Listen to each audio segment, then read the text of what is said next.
വാർത്തയിലേക്ക് സ്വാഗതം. മൂന്നാം ഊഴം കാത്തിരിക്കുന്ന പിണറായി സർക്കാരിനെ വാരി അലക്കുകയാണ് കേരള കത്തോലിക്ക മെത്രാൻ സമിതിയുടെ സർക്കുലർ. നിയമസഭാ തെരഞ്ഞെടുപ്പ് അടുത്തിരിക്കെ ഇടത് സർക്കാർ രണ്ടാം ഭരണം പൂർത്തിയാകുമ്പോൾ കേരളത്തിലടക്കം മദ്യത്തിന്റെയും ലഹരിയുടെയും പ്രളയമെന്ന് തന്നെ എടുത്തു പറഞ്ഞുകൊണ്ട് ക്രൈസ്തവ വിശ്വാസികൾക്ക് മുന്നറിയിപ്പ് നൽകിയിരിക്കുകയാണ് KCBC. മദ്യലഹരി വിരുദ്ധ ഞായർ ആചരണത്തിന്റെ ഭാഗമായിട്ടാണ് പിണറായി സർക്കാരിനെതിരെ KCBC പള്ളികളിൽ സർക്കുലർ അടക്കം വായിച്ചിരിക്കുന്നത്. സംസ്ഥാന സർക്കാരിനെതിരെ കടുത്ത വിമർശനങ്ങൾ ഉൾക്കൊള്ളിച്ചുകൊണ്ടുള്ള ഈ KCBCയുടെ സർക്കുലർ അതും കുർബാന മധ്യയാണ് പള്ളികളിൽ വായിച്ചിരിക്കുന്നത്. അതിനാൽ തന്നെ ഇനി കേരളത്തിൽ മദ്യത്തിനും ലഹരിക്കുമെതിരെ ആർജവമുള്ള ഒരു സർക്കാർ ഉണ്ടാകണമെന്ന് തന്നെയാണ് KCBC ഈ സർക്കുലറിലൂടെ എടുത്തു പറയുന്നത്. മദ്യശാലകളുടെ പെരും പ്രളയത്തിലാണ് സംസ്ഥാനമെന്ന് തന്നെയാണ് സർക്കുലറിൽ സർക്കാരിനെ വിമർശിക്കുന്നത്. ബാറുകളുടെ എണ്ണം 29 മാത്രമായിരിക്കെ 2016 ഒരു തുള്ളി മദ്യം പോലും കൂടുതൽ അനുവദിക്കില്ല എന്നായിരുന്നു അന്ന് സർക്കാർ പറഞ്ഞത്. അധികാരത്തിലെത്തിയപ്പോഴാകട്ടെ അവരുടെ നയം മദ്യവർജനമായി. രണ്ടാം ഇടത് സർക്കാർ അധികാരത്തിലെത്തിയപ്പോൾ സംസ്ഥാനത്തിൽ 1000-ൽ-അധികം ബാറുകളാണ് തുറന്നത്. 337-ലധികം ബെവ്കോ കൺസ്യൂമർ ഫെഡ് ഔട്ട്ലെറ്റുകൾ തുറന്നു. 5071ഓളം കള്ളുഷാപ്പുകൾ തുടങ്ങി. മദ്യശാലകളുടെ പെരും പ്രളയത്തിൽ തന്നെയാണ് നമ്മുടെ കേരളമെന്ന് വിമർശിച്ചുകൊണ്ടാണ് ഈ സർക്കുലർ പുറത്തു വന്നിരിക്കുന്നത്. അനധികൃതമായിട്ടുള്ള മദ്യനിർമ്മാണവും ലഹരി കടത്തും തടയാൻ ഉത്തരവാദിത്തപ്പെട്ട എക്സൈസ്, പോലീസ്, ഫോറസ്റ്റ്, റവന്യൂ സംവിധാനങ്ങളാകട്ടെ നിസ്സംഗതയോടെ പ്രഹസന മീറ്റിംഗുകൾ മാത്രം നടത്തി തലയൂരുന്നുവെന്നും ഈ സർക്കുലറിൽ എടുത്തു പറയുകയാണ്. സംസ്ഥാനത്തെ 1400 സ്കൂളുകളിൽ മയക്കുമരുന്നിന്റെ ഹോട്ട്സ്പോട്ടായി തന്നെ സർക്കാർ തന്നെ വിലയിരുത്തിയിട്ടുണ്ടെന്നും മദ്യത്തിനും മയക്കുമരുന്നിനും എതിരെ ശക്തമായ നിലപാടുകളും നടപടികളും സ്വീകരിക്കുന്ന സർക്കാരാണ് നമുക്ക് ആവശ്യമാണെന്നും അവർ പറയുന്നു.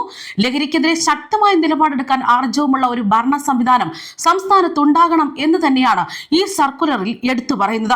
അതേസമയം പിണറായി വിജയൻ എന്ന മുഖ്യമന്ത്രി തന്റെ നാട്ടുകാരനാണെന്ന് പറയാൻ ലജ്ജിക്കുന്നു എന്നായിരുന്നു ഇക്കഴിഞ്ഞ നാളിൽ പുതുയുഗ യാത്ര അവസാനിക്കുമ്പോൾ തിരുവനന്തപുരത്തെ സമാപന വേദിയിൽ വെച്ച് ഇടതുഭരണത്തെയും മുഖ്യമന്ത്രി പിണറായി വിജയനെയും ഒക്കെ കോൺഗ്രസ് നേതാക്കൾ വിമർശിച്ചത്.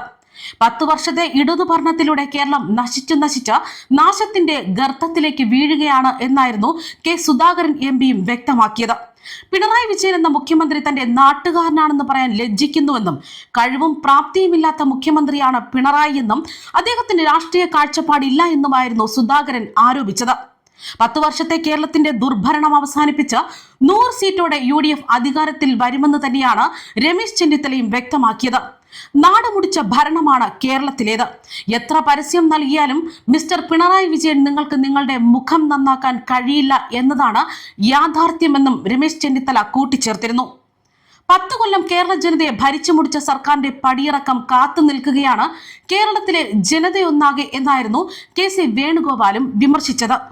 കേരളത്തിന്റെ തന്നെ വടക്കേറ്റത്ത് നിന്ന് സതീശൻ പുതുയുഗ യാത്രയ്ക്ക് തുടക്കം കുറിക്കുക മാത്രമായിരുന്നുവെന്നും യാത്ര നടത്തിയത് കേരളത്തിലെ മുഴുവൻ ജനങ്ങളാണ് എന്നും പാണക്കാട് സാദ് അലി ശഹാബ്ദങ്ങളും വ്യക്തമാക്കിയിരുന്നു. ഇതിനിടയ്ക്ക് വേറെ ചില യാത്രകളൊക്കെ കടന്നു പോയിരുന്നുവെന്നും ആ യാത്രകളൊക്കെ കണ്ടാൽ തന്നെ തോന്നും ആ യാത്രകൾക്കൊന്നും സ്വീകരണമല്ല ലഭിച്ചത്, യാത്രയയപ്പാണ് ലഭിച്ചതെന്നുമായിരുന്നു അദ്ദേഹം വ്യക്തമാക്കിയത്. നാടിനെ കൊള്ളക്കാരിൽ നിന്ന് രക്ഷിക്കണമെന്നും പിണറായി സർക്കാർ നിലം പതിക്കണമെന്ന് പറഞ്ഞുകൊണ്ടായിരുന്നു സുധാകരൻ പ്രസംഗം ആരംഭിച്ചത്. ഈ നാടിനെ നശിപ്പിച്ച് നാശത്തിന്റെ ഗർത്തത്തിലാക്കിയെന്നും കഴിവും പ്രാപ്തിയും രാഷ്ട്രീയ കാഴ്ചപ്പാടുമില്ലാത്ത മുഖ്യമന്ത്രിയാണ് പിണറായി വിജയനെന്നും എടുത്തു പറഞ്ഞിരുന്നു. പാവപ്പെട്ടവർ കഷ്ടപ്പെടുമ്പോൾ പട്ടിണി കിടക്കുമ്പോൾ ഒരു ചുക്കും ചുണ്ണാമ്പും ചെയ്യാത്ത മുഖ്യമന്ത്രി എന്റെ നാട്ടുകാരനാണെന്ന് പറയാൻ തനിക്ക് ലജ്ജയുണ്ടെന്നും അധികാരത്തിലേക്കുള്ള യാത്രയാണിതെന്നുമായിരുന്നു സുധാകരൻ അഭിപ്രായപ്പെട്ടത്. പുതുയുഗ യാത്ര നടത്തിയത് കേരളത്തിലെ ജനങ്ങളെന്നായിരുന്നു സാദിഖ് അലിയും വ്യക്തമാക്കിയത്. മറ്റു ചില യാത്രകൾക്ക് ലഭിച്ച സ്വീകരണം അല്ല പുതുയുഗ യാത്രയ്ക്ക് ലഭിച്ചതെന്നും ജനങ്ങൾ ഏറ്റുവാങ്ങിയ ഈ യാത്ര പിണറായി സർക്കാരിനുള്ള യാത്രയയപ്പാണിതെന്നുമായിരുന്നു കോൺഗ്രസ് നേതാക്കൾ അഭിപ്രായപ്പെടുന്നത്. 100 സീറ്റോടെ UDF അധികാരത്തിൽ വരുമെന്ന് തന്നെയാണ് രമേശ് ചെന്നിത്തല വ്യക്തമാക്കുന്നത്.